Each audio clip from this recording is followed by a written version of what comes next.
ओम शांति, ओम शांति, ओम शांति, ओम ओम शांति। ओम शांति। आज 3 मई 2025 प्रातः मुरली बाबू दादा।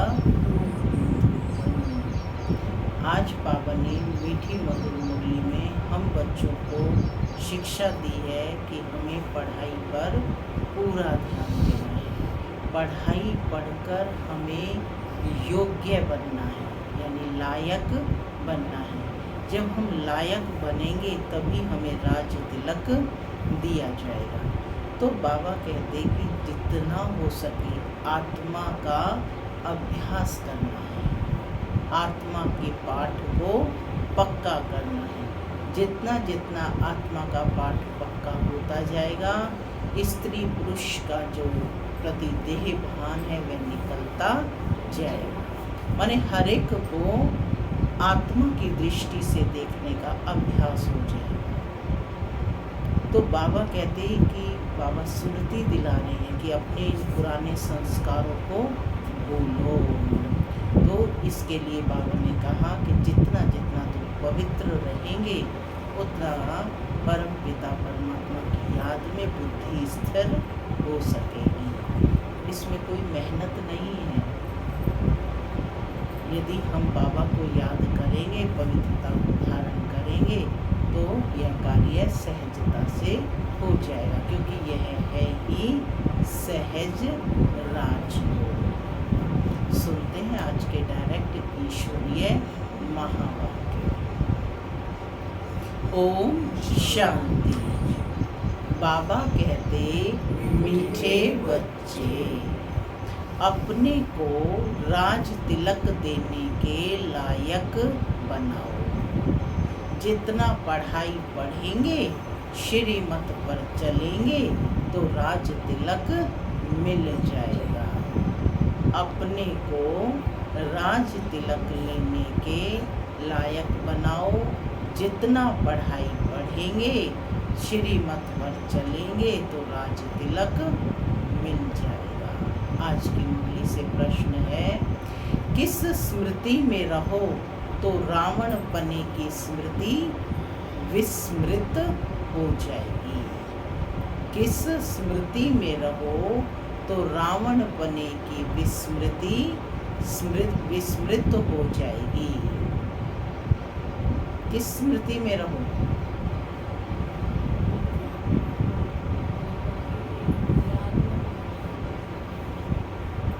उत्तर है, बाबा कहते सदा स्मृति रहे कि हम स्त्री पुरुष नहीं, हम आत्मा हैं। हम बड़े बाबा अर्थात शिव बाबा से छोटे बाबा ब्रह्मा बाबा द्वारा वर्षा ले रहे हैं। यह स्मृति रावण पने की स्मृति को बुला देगी। जबकि स्मृति आई है कि हम एक बाप के बच्चे हैं, तो रावण पने की स्मृति समाप्त हो जाती है। यह भी पवित्र रहने की बहुत अच्छी युक्ति है, परंतु बाबा कहते हैं इसमें मेहनत चाहिए। गीत चला, तुम्हें पाके हमने जहाँ पा लिया, जमी तो जमी आसमां को पा लिया। ओम शांति। माना मैं शांत स्वरूप आत्मा हूँ, शांति मेरा स्वधर्म है। बाबा कहते मीठे बच्चे अब घर वापस जाना है। ओम शांति।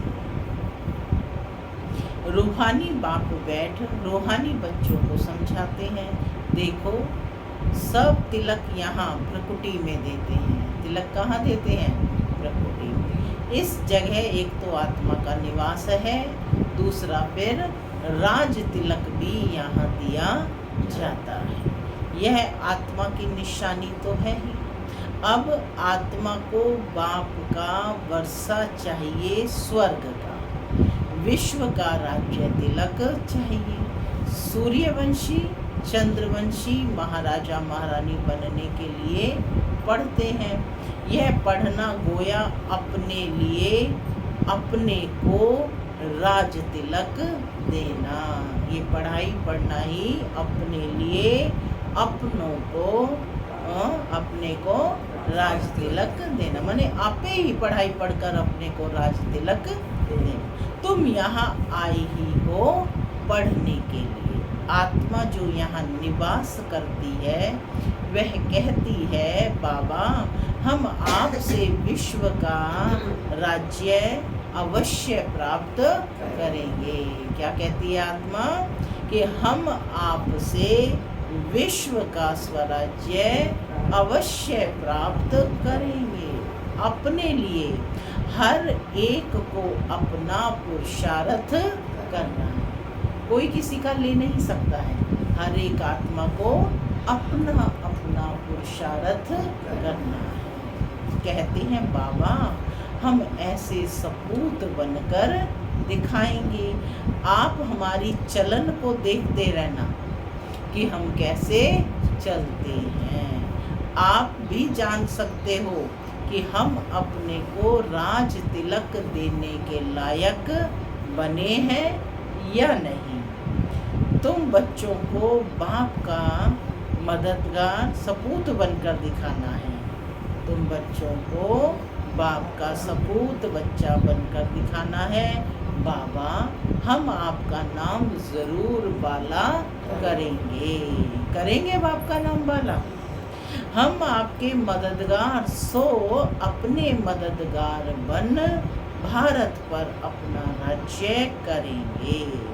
भारतवासी कहते हैं ना कि हमारा राज्य है, परंतु उन विचारों को पता नहीं है कि अभी हम विषय वैतरणी नदी में पड़े हैं। विषय वैतरणी नदी माने विकारों की नदियों में पड़े हैं।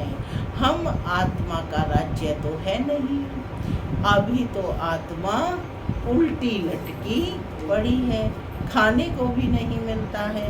जब ऐसी हालात होती है तब बाबा कहते हैं अब तो हमारे बच्चों को खाने के लिए भी नहीं मिलता है, अब हम जाकर इन्हों को राजयोग सिखलाऊं। तो बाप आते हैं राजयोग सिखाने। बेहद के बाप को याद करते हैं। वह है ही नई दुनिया रचने वाला। बाप पतित पावन भी है, ज्ञान का सागर भी है। यह सिवाय तुम्हारे और कोई की बुद्धि में नहीं है। यह सिर्फ तुम बच्चे जानते हो कि बरोबर हमारा बाबा ज्ञान का सागर, सुख का सागर है। यह महिमा पक्की याद कर लो, भूलो नहीं। बाप की महिमा है ना। किसकी महिमा है? बाप की महिमा, इसलिए भूलो नहीं। वह बाप पुनर्जन्म रहित है। बाप बार बार जन्म नहीं लेते, एक ही बार आते हैं पुरुषोत्तम संगम युग पर। कृष्ण की महिमा बिल्कुल न्यारी है। क्या है कृष्ण की महिमा राजवल्लभ है? 16 कला संपूर्ण, संपूर्ण निर्विकारी, मर्यादा पुरुषोत्तम। तो बाबा कहते कि प्राइम मिनिस्टर, प्रेसिडेंट की महिमा तो अलग होती है ना। बाप कहते हैं मुझे भी इस ड्रामा में ऊंचते ऊंच पार्ट मिला हुआ है। तो बाप की महिमा अलग है, कृष्ण की महिमा अलग है। ड्रामा में एक्टर्स को मालूम होना चाहिए कि यह बेहद का ड्रामा है। इनकी आयु कितनी है? अगर नहीं जानते तो उनको बेसमझ कहेंगे, परंतु यह कोई समझते थोड़े ही हैं। बाप आकर कॉन्ट्रास्ट बतलाते हैं कि मनुष्य क्या से क्या हो जाते हैं। अभी तुम समझ सकते हो, मनुष्य को बिल्कुल पता नहीं है कि हम 84 जन्म कैसे लिए जाते हैं। भारत कितना ऊंच था, चित्र है ना। सोमनाथ मंदिर से कितना धन लूटकर ले जा गए। कितना धन था सोमनाथ में, कितना धन था। अभी तुम बच्चे यहाँ बेहद के बाप से मिलने आए हो। बच्चे जानते हैं बाबा से राज तिलक श्रीमत पर लेने आए हैं। बाप कहते हैं पवित्र जरूर बनना पड़ेगा, कंडीशन है। बाबा कहते पवित्र जरूर बनना पड़ेगा। जन्म जन्मांतर विषय वैतरणी नदी में गोते खाकर थके नहीं हो। कहते भी हैं हम पापी हैं, मुझ निर्गुणहारे में कोई गुण नहीं, तो जरूर कभी गुण थे जो अब नहीं है। अभी तुम समझ गए हो कि हम विश्व के मालिक सर्वगुण संपन्न थे। क्या स्मृति आई है कि हम विश्व के मालिक सर्वगुण संपन्न थे। अभी कोई गुण नहीं रहा। यह भी बाप समझाते हैं, बच्चों का रचयिता है ही बाप। तो बाप को ही तरस पड़ता है सभी बच्चों को। बाप कहते हैं मेरा भी ड्रामा में यह पार्ट है। कितने तमो प्रधान बन गए हैं। बाबा कहते तुम कितने तमो प्रधान बन गए हैं। बाबा को तरस आता है। झूठ, पाप, झगड़ा, क्या क्या लगा पड़ा है। सब भारतवासी बच्चे भूल गए हैं कि हम कोई समय विश्व के मालिक डबल सिरताज थे। बाप उन्हें स्मृति दिलाते हैं। क्या स्मृति दिला रहे हैं कि तुम बच्चे ही विश्व के मालिक डबल सिरताज थे। तुम विश्व के मालिक थे, फिर तुम 84 जन्म लेते आए हो। तुम अपने 84 जन्मों को भूल गए हो। वंडर है ना, 84 के बदले 84 लाख जन्म लगा दिए और फिर कल्प की आयु भी लाखों वर्ष कह देते हैं। घोर अंधियारे में है ना, कितना झूठ है। भारत ही सचखंड था, भारत ही झूठ खंड है। झूठ खंड किसने बनाया, सचखंड किसने बनाया, यह किसी को पता नहीं है। रावण को बिल्कुल ही जानते नहीं। भक्त लोग रावण को जलाते हैं। कोई रिलीजियस आदमी हो, उनको तुम बताओ कि मनुष्य यह क्या क्या करते हैं। सतयुग जिसको हेवन पैराडाइज कहते हैं, वहाँ शैतान रावण कहाँ से आए। माने सतयुग में रावण होता ही नहीं। हेल के मनुष्य वहाँ कैसे हो सकते हैं। तो समझेंगे कि यह तो बरोबर भूल है। तुम राम राज्य के चित्र पर समझा सकते हो। इसमें रावण कहाँ से आया तुम समझाते भी हो, परंतु समझते नहीं।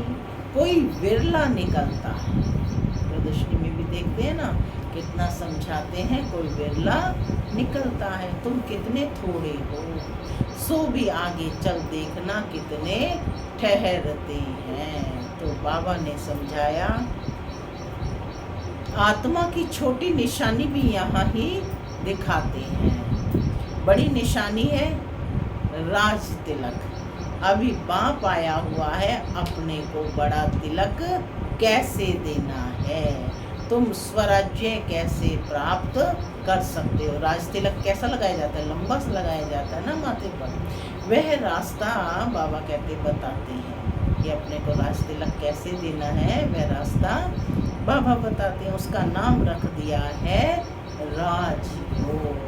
कौन सी पढ़ाई है, राजयोग से अपने को आत्मा आपे ही राज तिलक देती है। और सिखलाने वाला है बाप। श्री कृष्ण थोड़े ही बाप हो सकता है, वह तो बच्चा है। फिर राधा के साथ स्वयंवर होता है, तब एक बच्चा होगा। बाकी श्री कृष्ण को इतनी रानियां आदि देती हैं, यह तो झूठ है ना। परंतु यह भी ड्रामा में नोंद है। ऐसी ऐसी बातें फिर भी सुनेंगे। अभी तुम बच्चों की बुद्धि में है कि कैसे हम आत्माएं ऊपर से आती हैं पार्ट बचाने। एक शरीर छोड़ दूसरा लेती है। यह तो बहुत सहज समझने की बात है ना। बच्चा पैदा हुआ कि उनको सिखलाते हैं यह बोलो, तो सिखलाने वाले से सीख जाता है। तुमको बाबा क्या सिखलाते हैं? सिर्फ कहते हैं बाप और वर्षे को याद करो। क्या सिखलाते हैं बाबा? बाप और वर्षे को याद करो। तुम गाते भी हो, तुम माता पिता हम बालक तेरे। आत्मा गाती है ना कि बरोबर सुख घनेरे मिलते हैं। तुम बच्चे जानते हो कि शिव बाबा हमको पढ़ा रहे हैं। यहाँ तुम शिव बाबा के पास आए हो। भागीरथ तो मनुष्य का रथ है ना, इसमें परम पिता परमात्मा विराजमान होते हैं। परंतु रथ का नाम क्या है? रथ का नाम क्या है? अभी तुम जानते हो, नाम है ब्रह्मा। क्या नाम है रथ का? ब्रह्मा। क्योंकि ब्रह्मा द्वारा ब्राह्मण रचते हैं ना। पहले होते ही हैं ब्राह्मण चोटी, फिर देवता। पहले तो ब्राह्मण चाहिए, इसलिए विराट रूप में भी दिखाया है। तुम ब्राह्मण ही फिर देवता बनते हो। बाप बहुत अच्छी रीति समझाते हैं, फिर भी भूल जाते हैं। बाप कहते हैं सदा स्मृति रखो कि हम स्त्री पुरुष नहीं, हम आत्मा हैं। क्या स्मृति रखो? कि हम स्त्री पुरुष नहीं, हम आत्मा हैं। हम बड़े बाबा शिव बाबा से छोटे बाबा ब्रह्मा द्वारा वर्षा ले रहे हैं। तो रावण पने की स्मृति विस्मृत हो जाएगी। माने रावण पने की जो स्मृति देह भान की है वह विस्मृत हो जाएगी, यानी भूल जाएंगे। यह पवित्र रहने की बाबा कहते बहुत अच्छी युक्ति है। बाबा के पास बहुत थोड़े आते हैं, बहुत जोड़े आते हैं। दोनों ही कहते हैं बाबा, जबकि स्मृति आई है कि हम एक बाप के बच्चे हैं, तो फिर रावण पने की स्मृति विस्मृत हो जानी चाहिए। इसमें मेहनत चाहिए, मेहनत बगैर तो कोई चल ना सके। हम बाबा के बने हैं, उनको ही याद करते हैं। बाप भी कहते हैं मुझे याद करो तो विकर्म विनाश होंगे। 84 जन्मों की कहानी भी बिल्कुल सहज है। बाकी मेहनत है बाप को याद करने में। बाप कहते हैं कम से कम पुरुषार्थ कर 8 घंटा तो याद करो। क्या लक्ष्य है? 8 घंटा याद करो। तो चेकिंग करो कि कितना घंटा याद करते हैं और कितने घंटे बाप की डायरेक्शन है कि 8 घंटा पुरुषार्थ कर याद करो। 1 घड़ी आधी घड़ी क्लास में आओ तो स्मृति आएगी। बाप हमको यह पढ़ाते हैं। अभी तुम बाप के सम्मुख हो ना। बाप बच्चे बच्चे कह समझाते हैं, तुम बच्चे सुनते हो। बाप कहते हैं hear no evil, see no evil, talk no evil. बाबा कहते हैं यह अभी की ही बात है, यह भी अभी की ही बात है। अभी तुम बच्चे जानते हो हम ज्ञान सागर बाप के पास सम्मुख आए हैं। ज्ञान सागर बाप तुमको सारे सृष्टि का ज्ञान सुना रहे हैं। फिर कोई उठाए ना उठाए वो तो उनके ऊपर है। बाबा ने स्पष्ट कर दिया है। बाबा तो आकर के सारा ज्ञान सुना रहे हैं। आप जिसने अपना भाग्य बनाना है वह बनाए या ना बनाए। तो कहते फिर कोई उठाए ना उठाए वो तो उनके ऊपर है। बाप आकर अभी हमको ज्ञान दे रही हैं। हम अभी राजयोग सीखते हैं। फिर कोई भी शास्त्र आदि भक्ति का अंश नहीं रहेगा। भक्ति मार्ग में ज्ञान रिंचक मात्र नहीं, ज्ञान मार्ग में फिर भक्ति रिंचक मात्र नहीं। ज्ञान सागर जब आए तब आकर वह ज्ञान सुनाए। उनका ज्ञान है ही पतित पावन को बुलाते हैं, उनका ज्ञान है ही सदगति के लिए। सदगति दाता है ही एक, जिसको ही भगवान कहा जाता है। कौन है भगवान? सदगति दाता। कहते वह है ही एक, जिसको भगवान कहा जाता है। सब एक ही बातें से ही बातें सुन रहे हो, सब एक ही बातें सुन रहे हो। बाप ने सुनाया, बच्चे मैं तुमको कितना साहूकार बनाकर गया था, कितना साहूकार बनाकर गया था। ये 5000 वर्ष की बात है। कितना साहूकार बनाया था कि तुम डबल सिर ताज थे, पवित्रता का भी ताज था। फिर जब रावण राज्य होता है तब पुजारी तुम बन जाते हो। अब बाप पढ़ाने आए हैं तो उनकी श्रीमत पर चलना है और औरों को भी समझाना है। बाप कहते हैं यह शरीर लोन लेना पड़ता है, महिमा सारी उस एक की ही है। मैं तो उनका रथ हूँ, बैल नहीं हूँ, बलिहारी सारी तुम्हारी है। बाबा तुमको सुनाते हैं, मैं बीच में सुन लेता हूँ। कौन बोल रहे हैं बीच में? ब्रह्मा बाबा।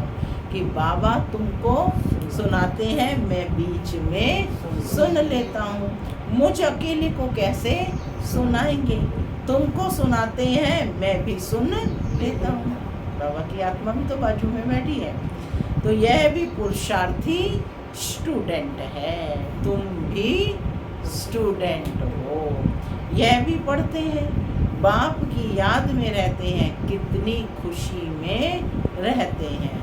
लक्ष्मी नारायण को देख खुशी होती है कि हम यह बनने वाले हैं। तुम यहाँ आए ही हो स्वर्ग के प्रिंस प्रिंसेस बनने। राजयोग है ना, एम ऑब्जेक्ट भी है, पढ़ाने वाला भी बैठा है, फिर इतनी खुशी क्यों नहीं होती?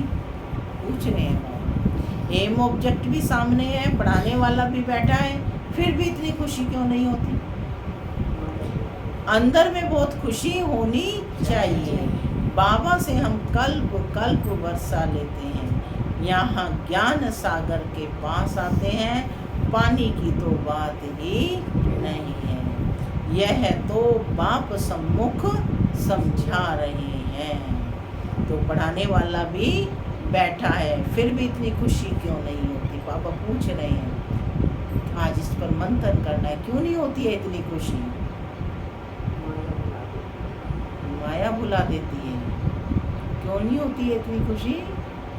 क्योंकि बाप को अपने नैनों में समाया ही नहीं है, अपने दिल में समाया। जब दिल में समा लेंगे तो फिर भूलेंगे नहीं, भूलेंगे ना। मीरा का गायन है ना, क्या कहती थी मीरा? मेरे दिल में बसो। तो बाबा से हम कल्प कल्प वर्षा लेते हैं।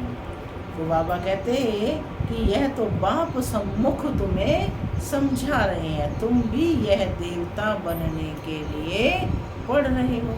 बच्चों को बहुत खुशी होनी चाहिए। अभी हम जाते हैं अपने घर।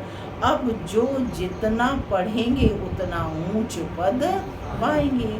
हर एक को अपना पुरुषार्थ करना है। क्लियर कर दिया है बाबा ने बिल्कुल, जो जितना पढ़ेंगे उतना ऊंच पद पाएंगे। हर एक को अपना अपना पुरुषार्थ करना है, कोई किसी का पल्ला पकड़कर नहीं चल सकता है। हर एक को अपना अपना पुरुषार्थ करना है। दिल होल यानी दिल शिकस्त मत बनो। बहुत बड़ी लॉटरी है। क्या है? बहुत बड़ी लॉटरी मिली है। समझते हुए भी फिर आश्चर्यवत भागंती हो पढ़ाई छोड़ देते हैं। तो बाबा कहते माया कितनी प्रबल है। अच्छा, मीठे मीठे सिक्के लदे बच्चों प्रति माता पिता बाप दादा का और गुड मॉर्निंग रूहानी बाप की रूहानी बच्चों को नमस्ते।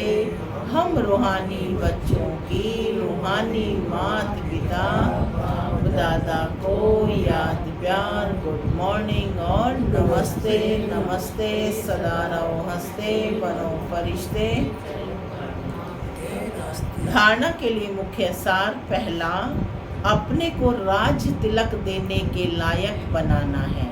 सपूत बच्चा बनकर सबूत देना है। चलन बड़ी रॉयल रखनी है। बाप का पूरा पूरा मददगार बनना है। दूसरा है, हम स्टूडेंट हैं, भगवान हमें पढ़ा रहे हैं। इस खुशी से पढ़ाई पढ़नी है। कभी भी पुरुषार्थ में दिल शिकस्त नहीं बनना है।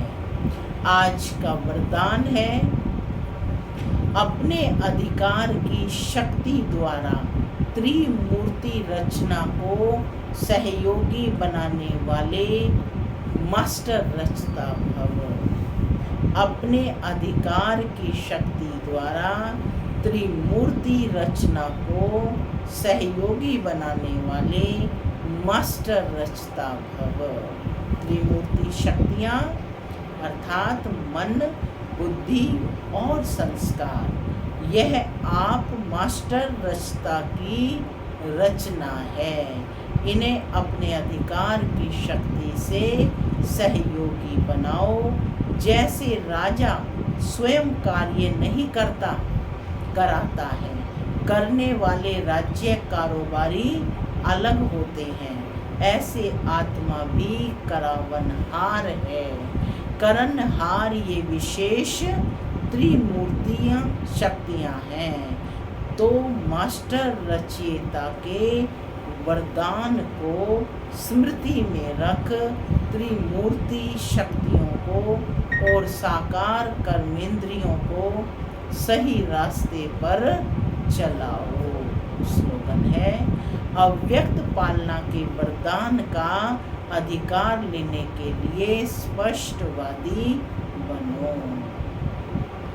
अव्यक्त पालना के वरदान का अधिकार लेने के लिए स्पष्टवादी बनो।